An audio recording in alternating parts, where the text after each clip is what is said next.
Hi అండి, అందరికీ నమస్తే. Welcome to our channel. ఇవాళటి మన ఛానల్లో ఎంతో హెల్తీగా మునగాకు పచ్చడి ఎలా ప్రిపరేషన్ చేయాలో చూపిస్తాను.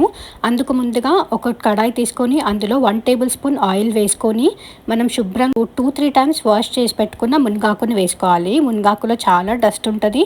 అది ఒక 2-3 టైమ్స్ శుభ్రంగా వాష్ చేసుకోవాలి. 2-3 టైమ్స్ శుభ్రంగా వాష్ చేసుకున్న మునగాకు డ్రైన్ చేసుకొని ఇందులో కడాయిలో వేసేసుకోవాలి. ఇలా మనం ఫ్రై చేసేటప్పుడు ఇలా వాటర్ రిలీజ్ అవుతాయి.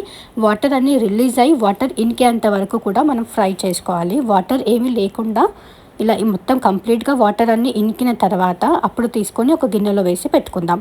సేమ్ అదే కడాయిలో కొద్దిగా 1/2 టేబుల్ స్పూన్ అంత ఆయిల్ వేసుకొని 12-15 పచ్చిమిర్చి ఫ్రై చేసుకోవాలి. 2 మినిట్స్ పాటు ఫ్రై చేసుకొని పైన లేయర్ కొద్దిగా ఫ్రై అయిన తర్వాత తీసి ఒక గిన్నెలో వేసి పెట్టుకుందాము.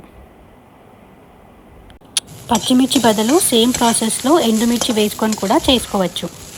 సేమ్ అదే కడాయిలో 2 మీడియం సైజ్ టమాటోస్ రఫ్గా చాప్ చేసుకొని వేసుకొని 1 టేబుల్ స్పూన్ సాల్ట్, కొద్దిగా ఉసిరికాయ సైజ్ అంతా చింతపండు వేసుకొని ఫ్రై చేసుకోవాలి. కొద్దిగా టమాటోస్ ఫ్రై అయిన తర్వాత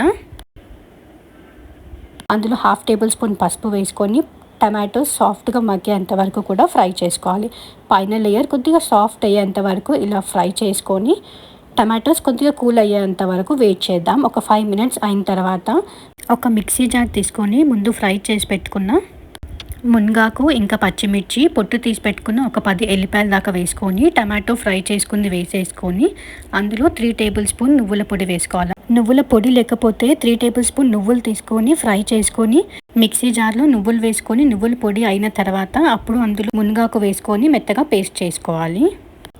వాటర్ ఏం వేయకుండా ఇలా మెత్తగా పేస్ట్ చేసుకొని ఇప్పుడు ఈ పచ్చడిని పోపుకి వేసుకుందాం. పోపు కోసం 3 టేబుల్ స్పూన్ ఆయిల్ వేసుకొని ఆయిల్ కొంచెం హీట్ అయిన తర్వాత అందులో 1/2 టేబుల్ స్పూన్ జీలకర్ర, 1/2 టేబుల్ స్పూన్ ఆవాలు, ఒక 3-4 ఎండుమిర్చి ఇలా చీల్చుకొని వేసుకోవాలి. తర్వాత కొద్దిగా కరివేపాకు, కొద్దిగా ఇంగువ వేసుకొని మనం మిక్సీ చేసి పెట్టుకున్న మునగాకుని మొత్తం ఇందులో వేసేసుకొని చక్కగా ఆయిల్ ఒకసారి మిక్స్ చేసుకొని ఆయిల్ కొద్దిగా ఇలా సపరేట్ అయ్యేటప్పుడు స్టవ్ ఆఫ్ చేసుకొని సర్వ్ చేసుకోవచ్చు. డైలీ కొంచెం అన్నంలో ఒక ముద్ద నెయ్యి వేసుకొని తింటే చాలా టేస్టీగా ఉంటుంది. మరెన్నో ఇలాంటి హెల్తీ రెసిపీస్కి తేజూస్ కిచెన్ ఛానల్ని సబ్స్క్రైబ్ చేసుకోండి. ఈ వీడియో నచ్చినట్టయితే లైక్ చేయండి. Thanks for watching. Thank you.